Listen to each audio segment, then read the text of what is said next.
I think that we like to point our finger at that monster over there because it takes away responsibility from us. It makes it so that you don't really have to do much. I love this Red Bull. It's really good.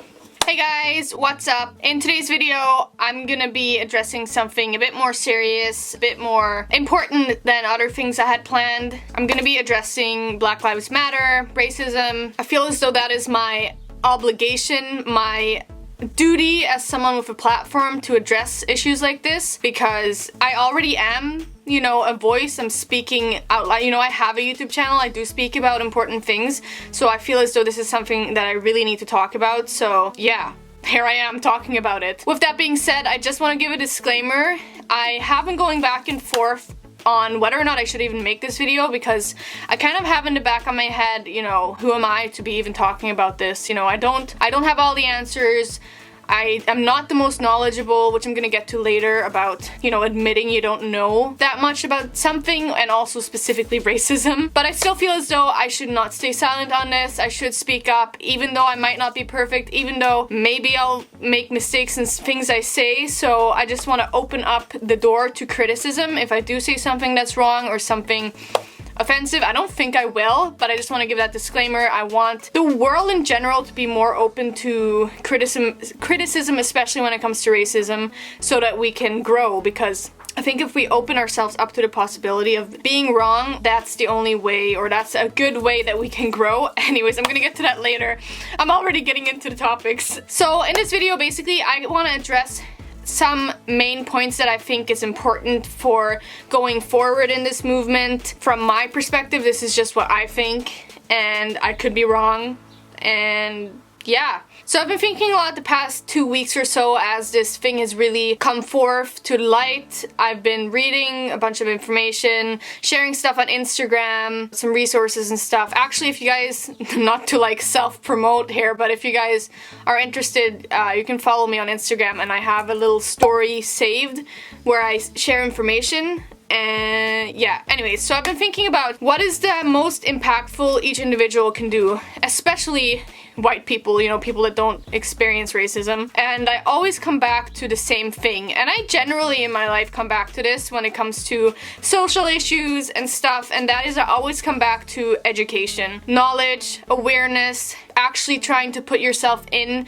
to other people's shoes when it comes to any issue in life, but right now I'm specifically talking about racism. And so in that respect, before you can start educating yourself, you need to realize that you might be part of the problem, which I think is where a lot of the problem in solving this, or you know, eradicating racism comes from, is that a lot of people are like, look at that racism over there in America, like, oh my god, so bad. They're not really looking at what's right in front of them, or what's in their own country, or within themselves. But I think that the biggest issue is just the ability to look inward and to be, is it humble? Is that the word? Be humble and realize, oh, maybe I don't know that much about this. You know, I think that there's a lot of, like I said, people pointing to the monster over there, like, oh, like, especially I see this in Norway. I live in Norway, if you're new here. They're like, oh, the racism in America, it's so bad, like, oh my god, like, as if there's no racism in Norway, which there is. I think that we like to point our finger at that monster over there because it takes away responsibility from us. It makes it so that you don't really have to do much other than say that you support birds, man. I get distracted by everything. What was I saying? Oh my god. Oh, I was just saying that, like, by pointing fingers at, oh my god, the States is so bad, and oh my god, those super overtly, outwardly racist people, they're so bad, like, we gotta, like, get rid of those. In so doing, you're actually putting away responsibility from yourself and diverting it over to someone else. So this is sort of related. I remember reading a research paper on rapists and how they justify their rape, and very often they will actually say, you know, I'm not a rapist, I'm not like that monster over there, like they'll be referring to like super violent rapes kind of a thing, whereas their rape was like with a friend and whatever, however the like you know, the image of rape that a lot of people have, which is really violent, and so they're like, I'm not a rapist because I didn't hit her or I didn't force her. They're trying to make excuses as to why they're not a rapist, even though they're a rapist too. They just didn't violently rape someone. And yes, this isn't the exact same thing, but I think that I have a feeling that it's a similar psychological phenomena to where you know that you might have some racism within you, and most likely you do because of systemic racism. Is that what it's called? Systemic? I think it's systemic. I think a similar thing happens with that, like you kind of pointed to the super overtly, obviously racist people, which are the ones that are most visible, is the ones that are like, you know, using the N-word and all that stuff, and so you divert attention over to them when some of the real issues comes from systemic, the more inherent racism, the racism that isn't super apparent, because that's the one that people won't admit to or won't look into because they don't want to admit that they might have some racism inside of them. And I think we do that because obviously you don't want to look at yourself as a racist, like, you know, because then you are a bad person, obviously. And I think what we need to do as a collective is we need to realize that it doesn't necessarily make you a bad person that you have these inherent systemic racist attitudes, because to be honest, most of us, if not all of us, have some inherent racism in us. And so if we can all kind of come together and realize that we might all have racist tendencies, and that it's not that it's okay, but that it doesn't make you a bad person as long as you recognize it and then you want to try to eradicate it by getting more knowledgeable on racism and, you know, all of the underlying hidden racist race systems. No, I'm sorry. What was I saying now? Man, I cannot keep my attention for 2 seconds. I don't remember exactly what I was saying, but my point is just that I think that we need to start from a point of realizing that just because you realize you might have some racist tendencies, or you may have said some ignorant things in the past, which probably I have done myself, it doesn't mean that you're inherently a bad person. It means that there's something fucked up with the system and with the generations of, you know, racism. And, you know, I watched that documentary, what's it called? 13th, and it talked about the ablation, is that what it's called? Of the 13th Amendment and how now they're being mass criminalized and all that stuff. I don't know if I'm explaining it correctly, but there is a real history behind all of this, and it doesn't just go away like this. There's still underlying things in the system that are still there, and you may not realize it because everyone has this idea of racism as this super overtly, like, you know, people using the N-word and people being just very open about it, but that's not really the, I guess, most common racism nowadays. I feel like the most problematic one, like I said earlier, is the one that we can't see, the one that is hidden, and so people don't know about it unless you get educated on it. I hope I'm making sense. I feel like I'm just going in circles. I just feel like I sound like an uneducated person. I don't know, I feel like it sounds like I don't know what I'm talking about, but I'm trying my best to convey what I'm trying to say. I just think that I guess we need to have room for...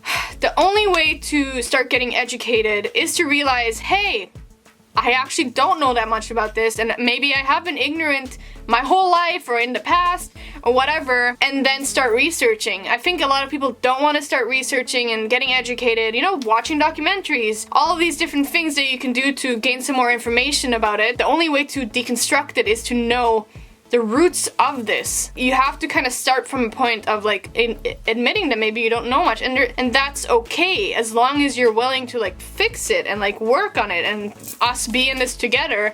And hello? And what was I gonna say? Oh yeah, no, this is actually the starting point for philosophy. I think it was Socrates that said, all I know is that I don't know, or like the beginning of wisdom is not knowing, or something like that. Like admitting that you actually don't know that much about something, or there's always more to know about something or learn about something, is wisdom. Wisdom is knowing that you don't know everything and knowing that you can get more knowledge and, you know, spread more awareness. And I think that ultimately that's going to be the most important thing we can do, because yeah, donating and all of that is great, which by the way, I'm going to put some resources in the description box. That is great, but I think the biggest thing we can all do is to educate ourselves, is to admit, yeah, maybe I have been a bit ignorant and maybe I don't know actually, of course I don't know what it's like to be black. Like, I think a lot of the time we don't even, especially as white people, we don't even put ourselves in their shoes. Like, I don't think I've ever sat down, until when I was kind of planning this video, I don't think I've ever sat down and tried to actually put myself in their shoes, like just trying to imagine what they've been going through. I've never done that. So I just wanted to come on here and say, obviously I've thought about these things before, I just haven't sat down and really done my research and really actually gone into it as much as I have now that all of this is coming to the forefront. And I think that's something that, take some time out of your day to just sit and just imagine the things that they go through that we don't have to deal with as white people. I think that this whole thing honestly has made me realize that I haven't really looked much into racism and the history of racism, and in that sense I've been sort of ignorant. That being said, I haven't been overtly racist, but I haven't really taken much time to learn about the history of it and all the f***ed up shit, you know? So I think that this is a time that we can all take to get more educated and bring that throughout the rest of our lives, hopefully, that it doesn't just become a trend in your life and that you continually support this cause and get educated. Have I been going in circles, or have I been going in circles? So I guess that's the end of the video. I hope that I articulated myself somewhat okay. Like I said, I don't have all the answers. I'm not an expert on this. I definitely can, you know, learn more about this, but I just felt like I had to say something. I have this platform to be the light I want to see in the world, or be the light, you know, that's my kind of mantra. So I want to shine a light on issues like this as well. I want to continue to talk about more important things in the world, I think, on my channel. That's a whole other tangent, but I guess bottom line is, look within yourself. Look at your own country. Don't point fingers at the monsters over there, because we're all a part of this. We're all human beings and we all need to come together, look within ourselves, and also try to put yourself in other people's shoes more in general, but especially with racism. Try to just imagine the things that you don't have to go through as a white person. There's certain things, a lot of things that I don't have to deal with because I'm white, and you know, I haven't really taken time to really think about that before until now, which sucks that it took a movement like you know, this uprising for me to really sit back and like think about that, you know. But yeah, that's just me being honest, and I hope that this video is received well, because I'm a little scared of posting it, I guess, because I don't want to say something wrong. Anyways, I hope that you found this video useful or inspiring to do your own research, educate yourself. I'm just gonna head out, and yeah, bye guys. I forgot I put these in the background.